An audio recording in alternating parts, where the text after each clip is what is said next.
Okay, so just take a minute and we'll go watch some fruit videos. All right. Hey there, Bob from Oregon's Constant Gardener and Elizabeth from, do you work?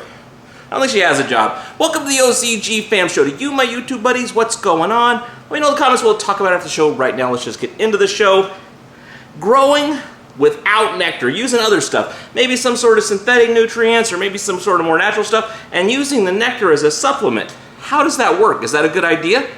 Should you do it? Scott and I talked a little bit about this. I laid out a couple scenarios that were in the viewer question, then he talked about how to deal with those, and also I asked him what's the best way to integrate, and I thought it was a pretty interesting conversation. I hope you'll like it too. Watch it, and I'll talk to you after.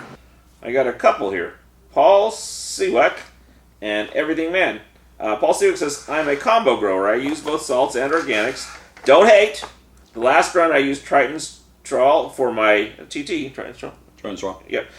For my weekend feeds for 7 weeks, I've ran some photos many times. This is by far the most sickest grow in years. And pungent, I'm a believer in TT. And then the other one is, he says he uses some EM1. And then Great Lakes soil, water only with EM1. And then he does some Persephones once a week. And then the 4th week of flower, he uses some Herculean Harvest. So my point is with both these two questions is that these people are largely doing other stuff and using a few products from the line with their organic, water only thing, or with their salty grow. So if people are doing that, more power to you. But are those the best things that would you use the Herc or would?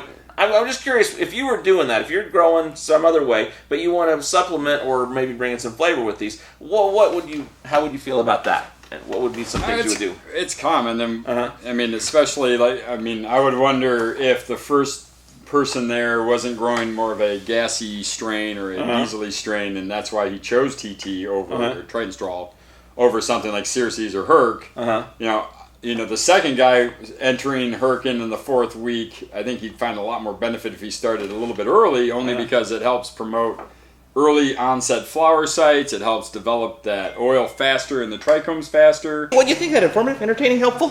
What do you think? Let me know in the comments. I'll talk to you tomorrow. I love you. It's the OCGFAM show. I scared you a little bit, didn't I? I'm sorry.